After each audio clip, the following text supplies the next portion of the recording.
Assalamualaikum warahmatullahi wabarakatuh. Perkenalkan, nama saya Muhammad Izul A'la, nomor induk mahasiswa 212-0T15001.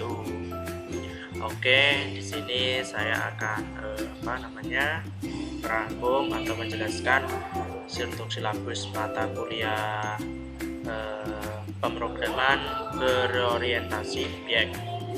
Di sini prodinya saya teknik informatika.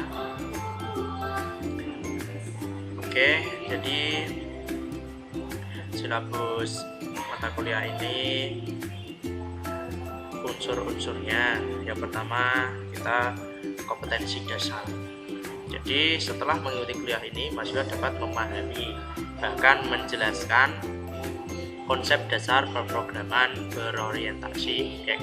Maksudnya yaitu nanti mahasiswa bisa memahami bahkan bisa menjelaskan apa itu konsep dasar dalam pemrograman berorientasi objek. Indikatornya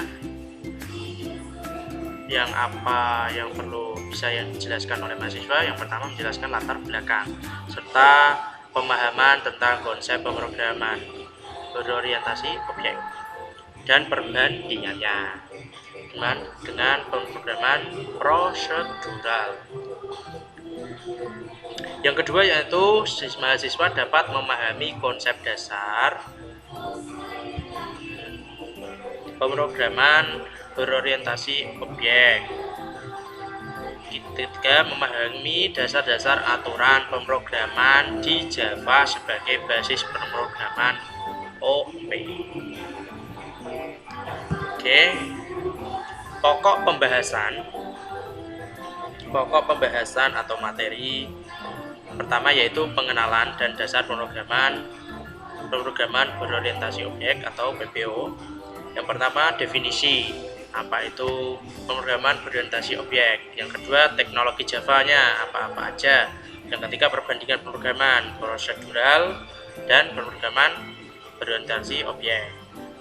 Yang keempat yaitu struktur Java, identifier, kata kunci, identifier, tipe data, operator, dan inisialisasi dan nilai default.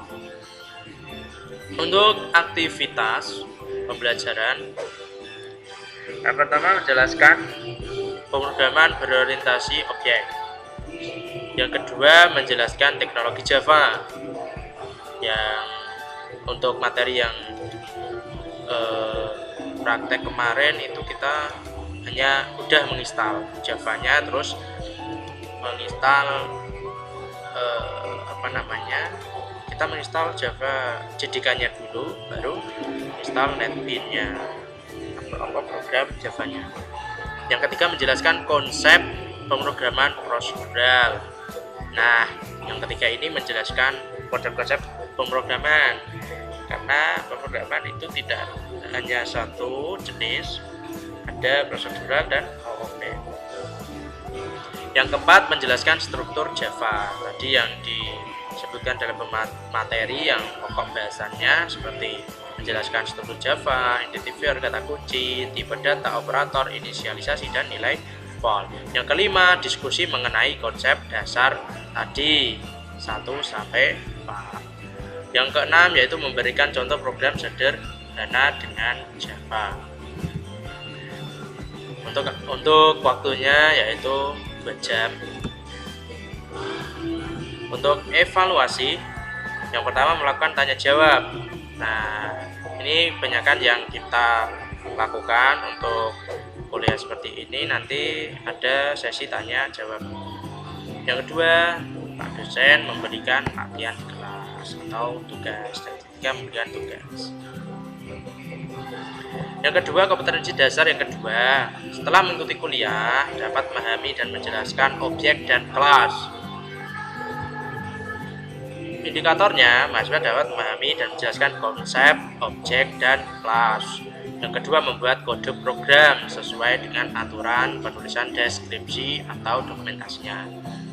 Untuk materinya, objek dan kelas, yang pertama membuat kelas, membuat wadahnya kelas.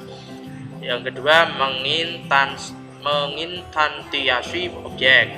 yang ketiga atribut, yang keempat metode, yang kelima konstruktor, yang keenam parameter, dan yang terakhir assignment and conditional statement.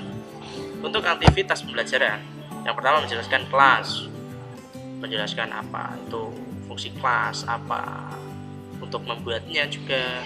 Yang kedua menjelaskan cara menginstansiasi objek. Jadi nanti pembelajarannya yaitu dijelaskan bagaimana untuk menginstansikan objeknya.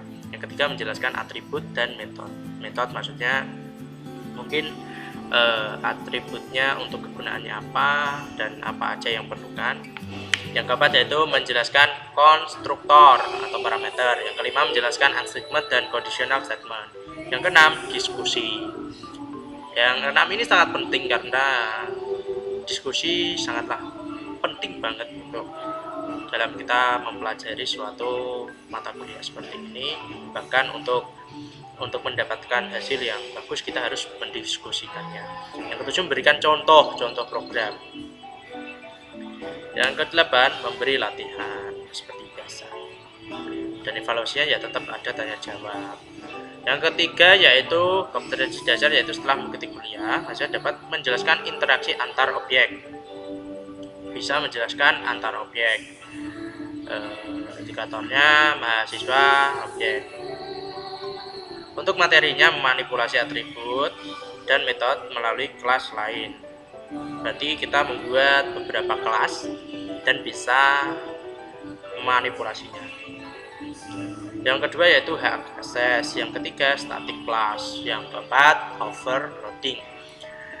Jadi aktivitas pembelajaran yang menjelaskan cara memanipulasi atribut dan metode melalui kelas lain. Yang kedua bagaimana mengatur hak akses, menjelaskan static class, menjelaskan overloading. Yang terakhir yaitu contoh pemrograman dan pembahasan. Yang selanjutnya yaitu dapat menjelaskan koleksi objek. Intinya materi di dalam ini ada beberapa untuk kompetensi dasarnya dan materi-materinya tentang koleksi objek, paket, library, inheritance atau pewarisan, atau polymorphism. Selanjutnya yaitu exception handling, abstract dan interface, GUI, bahkan database, unit testing yang melakukan tes, dan terakhir membuat application design atau kita buat desainnya seperti apa atau membuat aplikasinya nanti seperti apa.